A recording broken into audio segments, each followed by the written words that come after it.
નમસ્તે વિદ્યાર્થી મિત્રો, ધોરણ 9 ચેપ્ટર નંબર 1 આપણી આસપાસના દ્રવ્ય. તો આપણી આસપાસના દ્રવ્ય આ જે ચેપ્ટરનું નામ છે, તો સૌપ્રથમ આપણે ચેપ્ટરનું નામ સમજવું પડે. આપણી આસપાસ મતલબ કે આપણી આજુબાજુમાં દ્રવ્ય.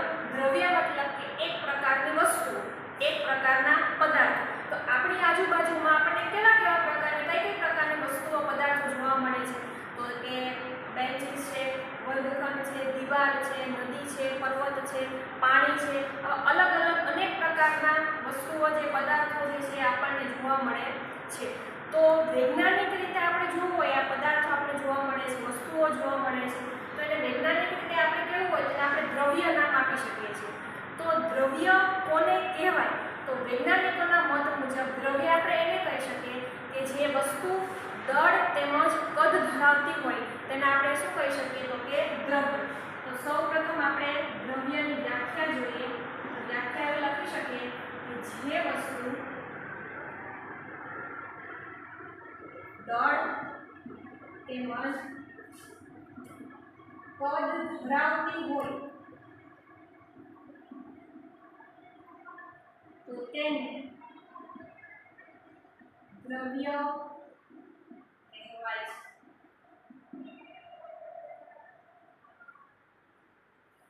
જે વસ્તુ દળ તેમજ કદ ધરાવતી હોય તો તેને આપણે દ્રવ્ય તરીકે ઓળખી શકીએ છીએ. આ આપણી છે કે દ્રવ્યની વ્યાખ્યા. ઉદાહરણ તરીકે લઈએ તો કે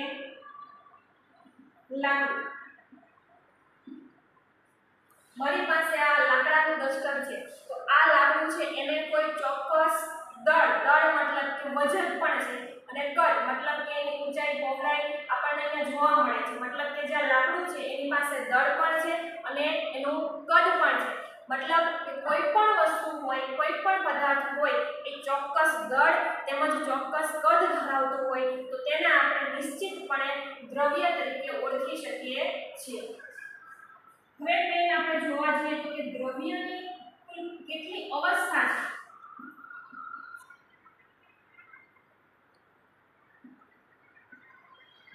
તો દ્રવ્યની આપણને કુલ 3 પ્રકારની અવસ્થા જોવા મળે.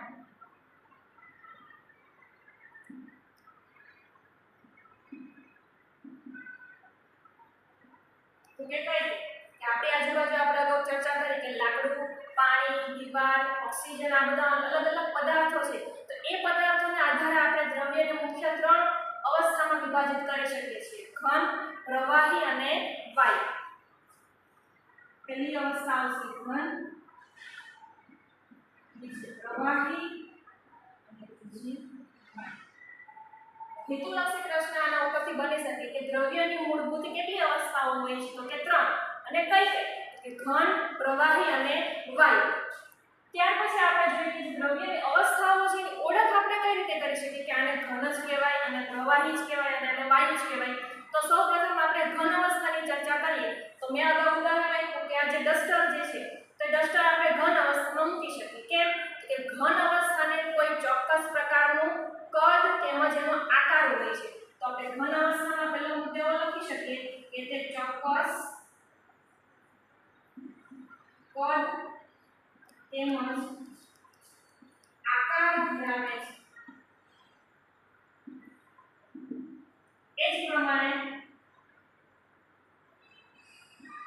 તેના આંતરાણ્વીય બળ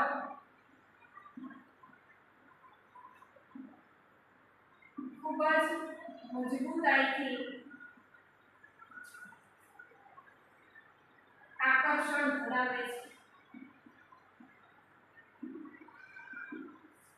આંતરાણ્વીય બળ મતલબ કે જે લાકડું છે તે ઘન અવસ્થા છે, તો જે લાકડાની અંદર જે કણો રહેલા છે એ કણો વચ્ચે જગ્યા જે એકદમ જ આપણને ઓછી જોવા મળે. એટલે કે એક કણ, બીજો કણ, ત્રીજો કણ એકબીજા સાથે ખૂબ જ નજીકથી જોડાયેલા છે. અને કોઈ પણ કણ એકબીજા સાથે ખૂબ જ નજીકથી જોડાયેલા હોય એનો મતલબ કે કોઈ પણ એની આંતરાણ્વીય આકર્ષણ બળ જે જોવા મળે છે એકદમ આપણને મજબૂત જોવા મળે છે. ઘન અવસ્થા છે એની અંદર આંતરાણ્વીય આકર્ષણ બળ ખૂબ જ વધારે પ્રમાણમાં આપણને જોવા મળે છે એવું આપણે કહી શકીએ છીએ. ત્યાર પછી ઘન અવસ્થા જે છે તેને આપણે દબાવી શકતા નથી. ત્રીજો મુદ્દો આપણે એવું લખી શકીએ કે તે અધ્રુવીય હોય છે.